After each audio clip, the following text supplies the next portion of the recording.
time we're going to talk about amendments to the contract. So guys, just because you put something in the contract, you have the option period where you can back out, or we can amend the contract. We can make some changes to it. So we did make some changes to this contract right here, but I wanted to go over amendments with you because this is what an amendment form looks like as of November 2nd, 2015. It hasn't changed much, but it talks a lot about paragraph 3, paragraph 9, paragraph 12, because it's talking about the 1 to 4 family contract. So whenever you send an amendment to a contract, it's got to have one of these things. Now you can do other modifications, but you need to talk to your broker before you start doing things in that section. But most of the time we're just going to check one of these boxes 1 through 8. So let's look at these one at a time. First things first, you can do this at any time. Most likely it's going to be during the option period, but you can do this at any time because during the option period, if they don't agree to this amendment, then you can back out. But anytime during the sale, you can amend the contract. Let's look. Sale price in paragraph 3 of the contract is. So we're going to change the sale price. So if we go look at a contract and we look at paragraph 1, paragraph 2, paragraph 3, cash portion is $43,000. The third-party financing addendum is for $174 for a total sale price of $218. Now that's this contract. So when I come in here, I can change that. I can say the cash portion will now be $50,000 and we're only going to finance X amount, or however you want to do it. Sometimes you might do your inspection and go, hey, look, there's a lot of things wrong. We don't want to pay $218 for the house anymore. We're going to pay $200 total out the door. There's a lot of different instances, but that is the one you're going to check for box 1 if we're going to change the price.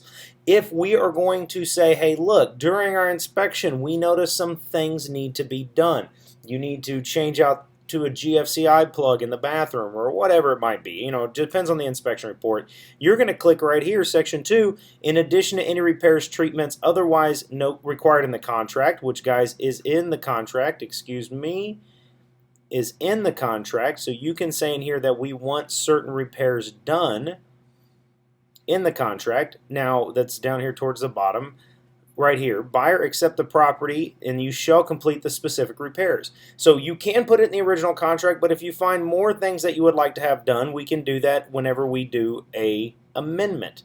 So we're going to say, in addition to the repairs that were in the contract, we want you to do a few other things as well. So next onto that is we're going to look at the third section. So if we want additional repairs, hey, look, change these out and I'm good to go. Number 3, the date in paragraph 9 of the contract is changed too. This is the option period that we're changing. The closing period. So paragraph 9 right here is the closing period. Hey, we were going to schedule closing for October 25th. We're now going to do it October 30th or whatever it might be. It doesn't really matter because you can change the closing date. This is for a myriad of reasons, guys. Maybe the financing changed. Maybe they want to move out later. It doesn't matter what the reason is, but you can change it.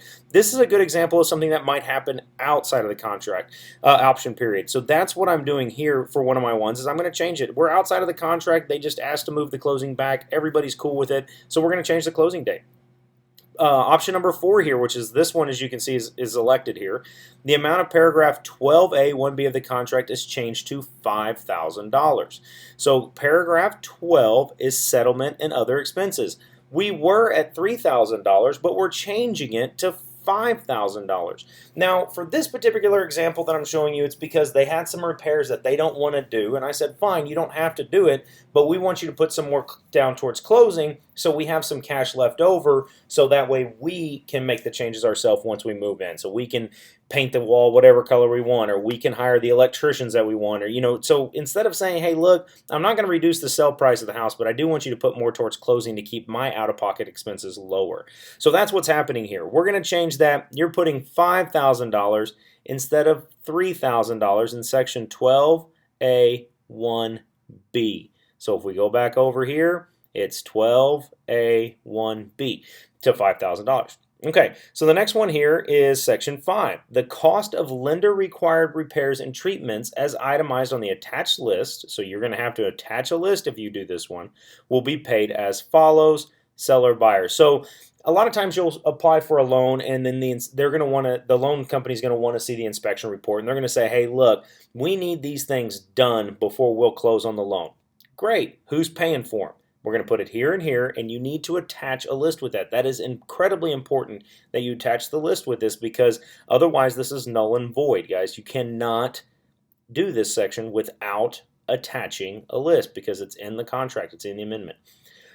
Section number 6, buyer has paid seller an additional option fee for an extension of the unrestricted right to terminate the contract. So if you remember, the option fee is the time that we have to back out of the contract. So maybe we need to go get, so the termination option, section 23, maybe we need to go get additional inspections. So right here I said, hey, look, it's 10 days. And that actually happened with this house. It was 10 days, we went and saw something, there was something weird about the electrical work. Okay, I need to go get an electrical inspection. I need a couple more days. So I'm going to say, hey, here's an amendment, which I've already sent this to them, that says we want an additional $100 for 10 more days or whatever it might be. So I think I said $50 for 3 more days. So I paid $50, 3 more days, and this will be credited. And it ends at 5 p.m. on whatever day that we decide to do that. So 5 more days past the 10 days, you got to figure out what that date is. Remember, the option period starts day 1 is the day after of the executed date. So if I said that we're going to execute this on 10/20, the 21st is the first day. So make sure you're paying attention to that. Next one here, buyer waives the unrestricted right to terminate the contract for which the option fee was paid. So guess what? We're not going to do this anymore. I'm not going to have, I waive my right to terminate the contract. Sometimes that makes people feel better if we're going to change certain things. I've never really used this one. I've never even heard of anybody using it, but it's available to you. Section 8, the date for buyer to give written notice to the seller that buyer cannot obtain buyer approval set forth by the third-party financing addendum. On the third-party financing addendum, you have to put a date in which you will find out about this, about getting financing. Sometimes the banks drag their feet and you're not going to make that date. If you're not going to make the date, you need to send in an amendment. Again, these are very good to send in during the option period because if they don't want to sign it, they don't have to, and they can force your hand and get the earnest money from you or sue you for specific performance. So again, the option period is usually really important. That's when you're going to do a lot of these amendments. So this section right here is if you're trying to get an extension to find out if you can get a loan on the property. And again, I already told you guys other modifications. Again, you can amend any part of that contract, but if you get into this other modifications, you're going to need to talk to your broker because this is going to be considered legal writing. And so we're going to have to get with the lawyers and make sure that what we're putting in here covers all the legalese. And again, once both parties sign this, it becomes executed and it becomes a part of the contract. You're going to send it to the buyer, you're going to send it to the seller, everybody's going to have it, and you're also going to send it into the title company. And a lot of times, if these option fees, if there's anything with money, you're going to want to send it to your loan originator as well because that's going to change your disclosures and it's going to change the final HUD paperwork as well.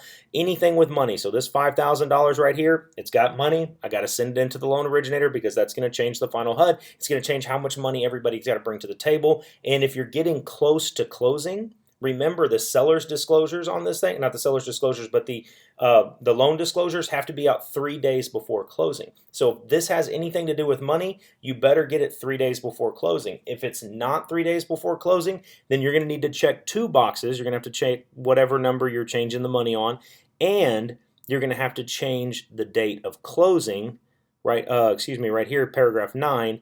Because you're going to have to push that closing back because by law, they have to have out those disclosures 3 days prior to closing so that your buyers and sellers have time to review them. All right, guys, so that's how you fill out an amendment. By the way, you don't get to do this once. You can send in as many amendments as you want. Normally, it gets a little old if you're sending in a whole bunch of them, so try and get it all on one. Make sure you're planning ahead. Make sure you talk to your buyers or your sellers. Make sure they understand what's going on. But yeah, you can send in as many amendments to the contract as you possibly would like.